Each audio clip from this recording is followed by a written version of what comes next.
नमस्कार दोस्तों, स्वागत है आपका हमारे YouTube चैनल राज कंप्यूटर स्टडी में। आज की इस वीडियो में हम जानने वाले हैं विंडोज ऑपरेटिंग सिस्टम के बारे में। जैसा कि अगर आपने हमारी लास्ट वीडियो को देखा होगा तो जिसमें हमने सॉफ्टवेयर क्या होता है, कितने प्रकार के होते हैं, इन सब चीजों के बारे में चर्चा की थी।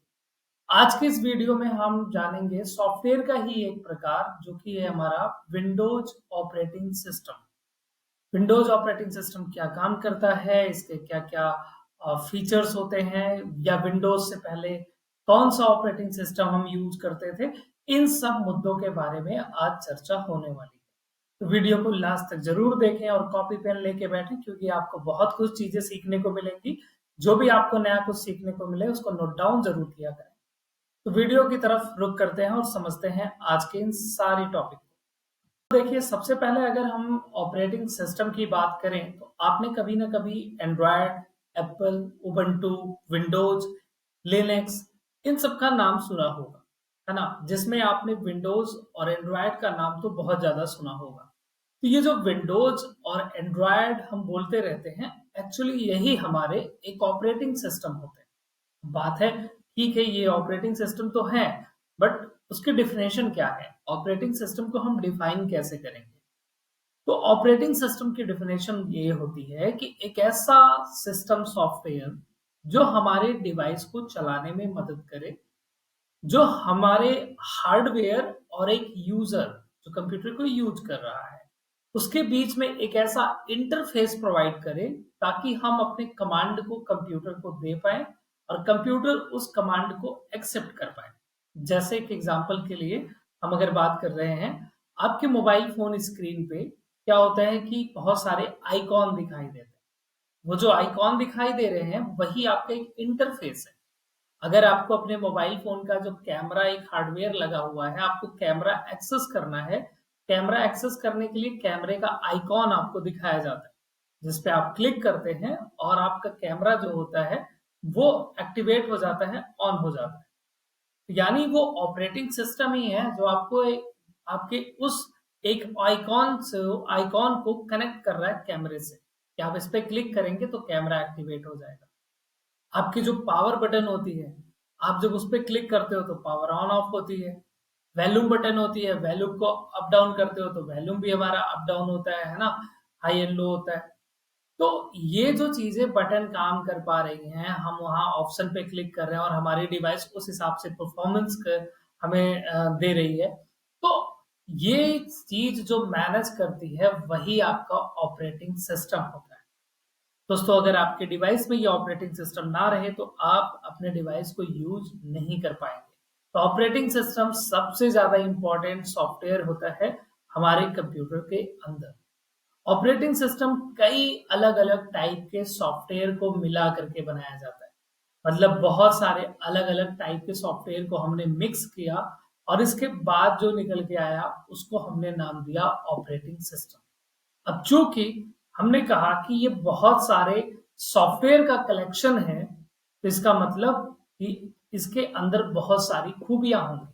ठीक है, ये बहुत सारे काम को कर पाएगा। अगर हम बात करते हैं कि ऑपरेटिंग सिस्टम के प्रकार के बारे में, तो आपको याद होना चाहिए कि ऑपरेटिंग सिस्टम के कितने प्रकार होते हैं। जो अभी आपने देखा लिनक्स, उबंटू, हालांकि वो भी एक टाइप थे, बट यहाँ अगर मैं कैटेगरी की बात करूं तो मल्टी यूजर, रियल टाइम, इनकी भी मैं कभी दूसरे क्लास में डिटेल में चर्चा करूंगा ये होते क्या है। अभी आप जान लो कि ऑपरेटिंग सिस्टम की ये कैटेगरी भी है जो कि आपके डिवाइस पे नजर आ रही है, स्क्रीन पे नजर आ रही है।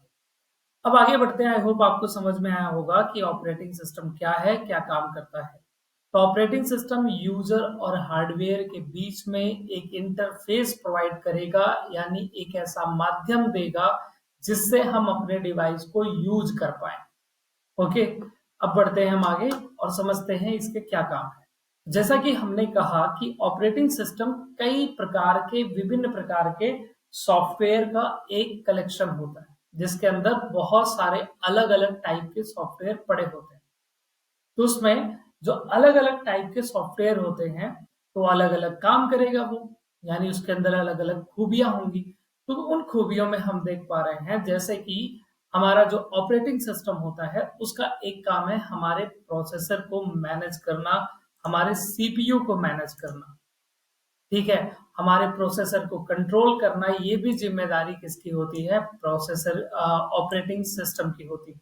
अब वो चाहे आपका विंडोज ऑपरेटिंग सिस्टम हो या लिनक्स ऑपरेटिंग सिस्टम हो या आपके डिवाइस में एंड्रॉयड हो या कोई सा भी हो, उसका काम होगा कि आपके डिवाइस के अंदर जो प्रोसेसर है, जो कंप्यूटर का दिमाग है, उसको बढ़िया से कंट्रोल करके रखना, ताकि अगर हमने 20-25 मान लो सॉफ्टवेयर ओपन कर लिया या हमने 4-6 सॉफ्टवेयर ओपन कर लिया, तो किस सॉफ्टवेयर से क्या कमांड आ रहा है, किस सॉफ्टवेयर पे हमें कैसे काम करना है, इन सब चीजों को मैनेज कौन करता है? हमारा ऑपरेटिंग सिस्टम, ठीक है। तो यानी प्रोसेसर मैनेजमेंट का काम भी हमारे प्रोसेसर का होता है, सॉरी हमारे ऑपरेटिंग सिस्टम का होता है। वहीं अगर हम देखें तो दूसरा हमारा मेमोरी मैनेजमेंट, कि किसको कितनी मेमोरी मिलनी चाहिए। जैसे हमने कहा, अगर हमने 4-5 प्रोग्राम ओपन कर लिया है और हमारे कंप्यूटर के अंदर मान के चलते हैं कि 8 GB मेमोरी है, तो किस प्रोग्राम को कितनी मेमोरी देनी है, कौन कितनी मेमोरी पे रन हो सकता है, किसको कितनी रिक्वायरमेंट है, इसका भी डिसीजन आपका ऑपरेटिंग सिस्टम ही लेता है। वहीं अगर हम अगले नंबर पे चलते हैं तो फाइल मैनेजमेंट को भी ऑपरेटिंग सिस्टम देखता है। आपकी जो फाइलें हैं वो सही से एक जगह पड़ी रहें, कंप्यूटर अगर हमारा बार बार रिस्टार्ट भी किया जाए तब भी हमने जो फाइल जहां रखी है वो फाइल वहीं होनी चाहिए, इसकी भी जिम्मेदारी कौन लेता है? आपका ऑपरेटिंग सिस्टम। दूसरा आप नीचे देख रहे हैं आगे लिखा हुआ है I/O, यानी इसका मतलब होता है इनपुट आउटपुट। अगर आप हमारी क्लासेस शुरू से ले रहे हैं, डे 1 से ले रहे हैं, तो आपको पता होगा कि इनपुट क्या होता है और आउटपुट क्या होता है, ठीक है। तो इनपुट और आउटपुट मैनेजमेंट का काम भी हमारा एक ऑपरेटिंग सिस्टम ही करता है, ठीक है, ताकि हमारे जो डिवाइसेस हैं जिनसे हम कुछ निर्देश दे रहे हैं, जिससे कुछ रिजल्ट प्राप्त हो रहा है, वो सब कुछ आपस में कनेक्ट हो पा रहा है कि नहीं हो रहा है, उनको आपस में कनेक्ट करके रखना, इसकी भी जिम्मेदारी हमारा ऑपरेटिंग सिस्टम ही निभाता है। सारी इंफॉर्मेशन को समय से एक जगह से दूसरे जगह, ठीक है, सही टाइम पे पहुंचाना, उनको बढ़िया से प्रोटेक्ट करके रखना, इन सब चीजों की जिम्मेदारी एक ऑपरेटिंग सिस्टम की होती है। तो इतना समझ में आ गया कि ऑपरेटिंग सिस्टम आखिर क्या क्या कर सकता है। तो ऑपरेटिंग सिस्टम बहुत ही इंपॉर्टेंट चीज होती है, क्योंकि ये सब कुछ हमारे कंप्यूटर के अंदर कंट्रोल करके रखता है। सारी चीजों का मैनेजमेंट यही करता है, ये हमारे सारे सॉफ्टवेयर का मुखिया होता है, ठीक है। अगर ये काम नहीं करेगा तो बाकी सॉफ्टवेयर फिर काम नहीं करेंगे। अब बढ़ते हैं हम एक विशेष प्रकार के ऑपरेटिंग सिस्टम की तरफ, जो कि है विंडोज। हम इसकी चर्चा करेंगे। अगर आप कंप्यूटर ले रहे हैं या लैपटॉप चला रहे हैं तो आप देखेंगे सबसे ज्यादा जो यूज होने वाला ऑपरेटिंग सिस्टम है हमारे कंप्यूटर वर्ल्ड में, वो है आपका विंडोज। क्योंकि इसका इंटरफेस इतना ज्यादा इजी है कि इसको कोई बच्चा भी बड़े आसानी से यूज कर सकता है, ठीक है। तो विंडोज ऑपरेटिंग सिस्टम ये माइक्रोसॉफ्ट कंपनी के द्वारा डेवलप किया गया था, ठीक है। ये हमारा जो ऑपरेटिंग सिस्टम होता है, ये single user multitasking operating system है। अब शायद आपको ये थोड़ा सा टेक्निकल लगा हो ज्यादा कि सिंगल यूजर मल्टीटास्किंग का क्या मतलब है। सिंगल यूजर दोस्तों, इसका मतलब ये होता है कि ये जो ऑपरेटिंग सिस्टम है, इसको एक बार में एक ही पर्सन यूज कर सकता है, और वो मल्टीटास्किंग यानी एक साथ में कई अलग अलग प्रोग्राम को भी चला सकता है। जैसे इस समय मैं अपने कंप्यूटर पे काम कर रहा हूं, तो मैं ही सिर्फ इस पे काम कर पाऊंगा। कोई दूसरा और तीसरा व्यक्ति आकर के बैठे और बोले कि भैया मैं अलग काम करूंगा, तुम अलग काम करो, तो ये नहीं कर पाएगा ये हमारा ऑपरेटिंग सिस्टम, ओके। लेकिन अगर मैं इस पे बैठ के कोई काम कर रहा हूं तो मैं पीपीटी भी चला सकता हूं, मैं बैकग्राउंड में म्यूजिक भी चला सकता हूं, मैं इस पे व्हाट्सएप पे भी काम कर सकता हूं। तो जब हम अपने डिवाइस के अंदर एक ही बार में बहुत सारे कामों को करते हैं, उसको कहा जाता है मल्टीटास्किंग, है ना। जैसे कभी आप देखते होंगे कि यूट्यूब भी आप देख रहे हैं, व्हाट्सएप पे चैटिंग भी कर रहे हैं, बैकग्राउंड में हो सकता है कोई और एप्लीकेशन चल रहा हो, तो ये मल्टीटास्किंग ऑपरेटिंग सिस्टम का ही एक एग्जाम्पल होता है। इसके बाद अगर हम देखते हैं कि जब भी हम कंप्यूटर सिस्टम को ऑन करते हैं, हमारे कंप्यूटर के अंदर बहुत सारे सॉफ्टवेयर इंस्टॉल रहते हैं, लेकिन जब भी आप सिस्टम को ऑन करोगे तो जो सबसे पहले आपका सॉफ्टवेयर स्टार्ट होगा, जो सबसे पहले आपकी मेमोरी में, आपके प्रोसेसर में जाकर के अपलोड होगा, वो है आपका ऑपरेटिंग सिस्टम। अब अगर आपने विंडोज इंस्टॉल कर रखा है तो विंडोज शुरू होगा, लिनक्स इंस्टॉल कर रखा है तो लिनक्स स्टार्ट होगा, कोई सा भी रहे।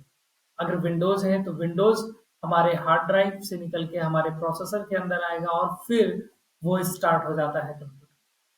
अब यहाँ पे एक चीज और समझ सकते हैं कि विंडोज ऑपरेटिंग सिस्टम विभिन्न प्रकार के एप्लीकेशन को सपोर्ट करता है, उनको चलाने में मदद करता है। अगर हम बात करें कि इसका इंटरफेस कैसा है, अभी मैंने बताया इंटरफेस क्या चीज होती है, जिसकी मदद से हम अपने डिवाइस को चला पाते हैं। यानी आप जो कुछ भी आपके सामने स्क्रीन पे नजर आ रहा है वही आपका एक इंटरफेस है। जैसे दोस्तों अगर मैं यहाँ पे विंडोज बटन ऑन करता हूँ, मुझे यहाँ पे कुछ चीजें देखने को मिल रही हैं, ये फाइलें देखने को मिल रही हैं। तो ये मेरा एक इंटरफेस हुआ, इन आइकॉन के थ्रू मैं अपने इन सॉफ्टवेयर को ओपन कर सकता हूँ, तो मेरा ये इंटरफेस है। तो यहाँ पे अगर मैं बात करूँ ये किस प्रकार का इंटरफेस है, तो इंटरफेस की भी देखिए अलग अलग कैटेगरी होती है। अगर अभी हम आगे चर्चा करेंगे कि कितनी कैटेगरी है, फिलहाल हम समझते हैं कि हमारा जो विंडोज ऑपरेटिंग सिस्टम है इसका जो इंटरफेस होता है वो GUI होता है, यानी ग्राफिकल यूजर इंटरफेस। अभी आगे हम आपको डिस्क्राइब करेंगे, डिटेल में बताएंगे कि GUI क्या है और अगला जो इंटरफेस है वो कौन सा है और क्या होता है। अब अगर बात करते हैं कि विंडोज का इस समय कौन सा वर्जन हम लोग इस्तेमाल कर रहे हैं, लेटेस्ट वर्जन, वो है विंडो 11। ठीक है, विंडो 11 जो विंडोज का लेटेस्ट वर्जन है। ठीक है, इससे पहले विंडोज 10 था, विंडोज के बहुत सारे वर्जन आए हुए। फिलहाल जो इस समय चल रहा है वो है विंडोज 11। ओके, अब बात कर लेते हैं ऑपरेटिंग सिस्टम के बाद कि यूजर इंटरफेस क्या होता है। तो यूजर इंटरफेस अभी जस्ट मैंने दो बार बता चुका हूं, मैं तीसरी बार भी बता देता हूं कि जिन चीजों के माध्यम से, जिसके भी द्वारा आप अपने कंप्यूटर को ऑपरेट कर पा रहे हो, जो आइकॉन दिखाई दे रहे हैं, जो भी विजुअल दिखाई दे रहे हैं, उन्हें ही हम यूजर इंटरफेस कहते हैं। जैसे यहाँ पे ये आपको दिखाया गया कि जो कुछ भी नजर आ रहा है वो आपका यूजर इंटरफेस है। यूजर इंटरफेस जो होता है ये आपका दो प्रकार का होता है। एक होता है CUI। CUI का मतलब होता है कैरेक्टर या फिर कमांड यूजर इंटरफेस। मतलब वो एक ऐसी स्क्रीन होगी जहां पे कोई आइकॉन नजर नहीं आएगा। जैसे व्हाट्सएप ओपन करना है ना, आप टैप करते हो व्हाट्सएप ओपन हो जाता है। बट जो CUI स्क्रीन होती है वहां पे कोई भी आइकॉन नजर नहीं आता। जो भी काम करना होगा वो आपको कमांड दे करके, ठीक है, कुछ कीवर्ड टाइप करके आपको अपने काम को करना होगा। जैसे कि अगर आपने कंप्यूटर के अंदर कभी डॉस या जिसको हम CMD बोलते हैं, अगर आपने उसको यूज किया हो, तो उसका जो इंटरफेस है जो आपके सामने इस समय दिखाया भी जा रहा है, ये हमारा यहाँ पे हम कमांड को टाइप करते हैं। यहाँ कोई भी हमें आइकॉन नजर नहीं आता, तो इसको हम CUI बोलते हैं। लेकिन अगर वही एक ऐसा इंटरफेस है जहां पे हम आइकॉन देख रहे हैं, ठीक है, जिसपे हम क्लिक करके अपने काम को कर पा रहे हैं आसानी से, तो उस इंटरफेस को हम GUI यानी ग्राफिकल यूजर इंटरफेस बोलते हैं। तो आई होप आपको समझ में आया होगा कि CUI क्या होता है और GUI इंटरफेस क्या होता है। अब आगे बढ़ते हैं कि डेस्कटॉप क्या है ना। कई बार हम लोग कंप्यूटर ऑन करते हैं, हमारे सामने जो पहली स्क्रीन आती है हमें बताया जाता है कि ये डेस्कटॉप है, बट एक्चुअली डेस्कटॉप होता क्या है। दोस्तों डेस्कटॉप एक ऐसी एरिया होती है जहां पे आप अपने किसी भी सॉफ्टवेयर को रन कर पाते हो, अपने सॉफ्टवेयर को जहां पे चला पाते हो। और जो आपके डेस्कटॉप है ये एक्चुअली एक फोल्डर होता है, ठीक है, जो हमेशा खुला रहेगा आपके कंप्यूटर पे। जैसे ही आप अपने कंप्यूटर को ऑन करेंगे तो जो सबसे पहले हमारे सामने फोल्डर खुल के आता है वो डेस्कटॉप ही होता है। और उसी के स्क्रीन पे हम अपने सारी चीजों को कर पाते हैं। ठीक है, वहीं पे हम अपने सारे एप्लीकेशन को रन कर पाते हैं, उसी के ऊपर हम पूरा काम कर पाते हैं। ठीक है, तो जो स्क्रीन सबसे पहले खुल करके हमारे सामने आती है उसी को हम डेस्कटॉप कहते हैं, जहां पे हम सारे अपने प्रोग्राम को रन कराते हैं, जिसके ऊपर हम अपने सारे काम को करते हैं। ठीक है ना। तो इतना समझ में आ गया कि डेस्कटॉप क्या है। डेस्कटॉप के ऊपर बहुत सारे आपको फोल्डर, फाइलें, इन सारी चीजें नजर आती रहती है। ठीक है, अब बात करें कि फोल्डर और फाइल, जैसे यहाँ पे नीचे आपको दिखाया जा रहा है एग्जाम्पल पे, अगर आपने कंप्यूटर में ऐसी स्क्रीन देखी हो कभी, ठीक है, तो ये जो स्क्रीन आपके सामने ऐसी नजर आती है, यही आपकी डेस्कटॉप स्क्रीन या जिसको हम मेन स्क्रीन के नाम से भी जानते हैं। अब बात करते हैं कि आइकॉन क्या होता है। हमारे डेस्कटॉप पे तो बहुत सारे आइकॉन होते हैं, हमारे मोबाइल फोन में बहुत सारे आइकॉन होते हैं। हम आइकॉन बोलते हैं, बट आइकॉन होता क्या है, कितने प्रकार के आइकॉन होते हैं, इनको समझते हैं।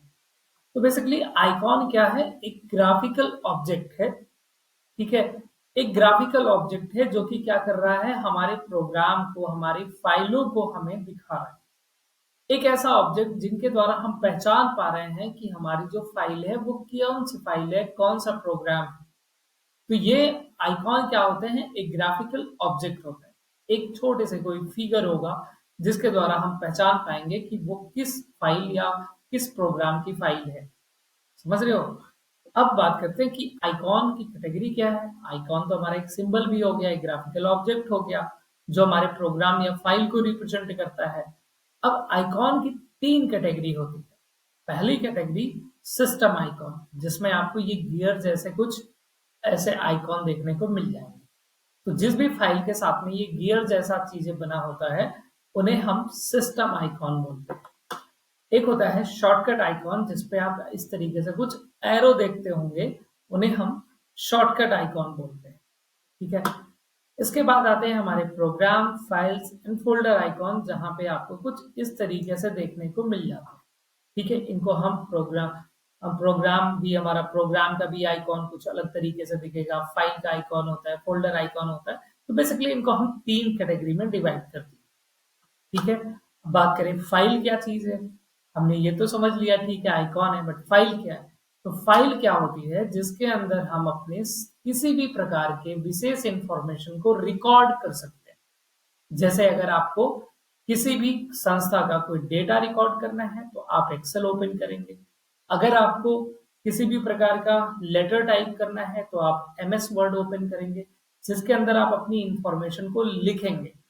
तो जहां पे आप अपनी इंफॉर्मेशन को टाइप कर रहे हैं और फिर सेव कर रहे हैं, सेव करने के बाद जो क्रिएट हो रहा है उसे ही हम फाइल बोलते हैं। ओके, उसे ही हम फाइल बोलते हैं जो अपने अंदर किसी विशेष प्रकार की इंफॉर्मेशन को कंटेन करके रखा हुआ है। ओके, अब बात करें कि फाइल के नाम कितने प्रकार के होते हैं। तो आप कहोगे फाइल के तो हम कुछ भी नाम दे सकते हैं। जी हाँ, कुछ भी नाम दे सकते हैं, लेकिन उनको दो भागों में बांट दिया गया है। एक होता है प्राइमरी नेम।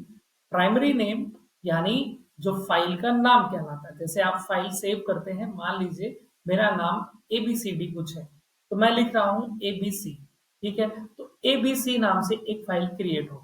अब सपोज कि मैं नोटपैड में या फिर मैं एमएस वर्ड के अंदर कोई काम कर रहा हूं और मैं उस चीज को सेव कर रहा हूं एबीसी के नाम से।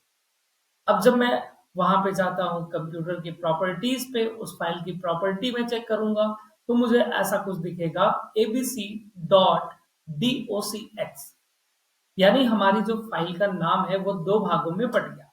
पहला प्राइमरी नेम जो यूजर अपने पहचान के लिए देता है। ठीक है, जो यूजर अपनी पहचान के लिए देता है, अपने हिसाब से कोई नाम सेट करता है, उसे हम फाइल नेम या प्राइमरी नेम बोल सकते हैं।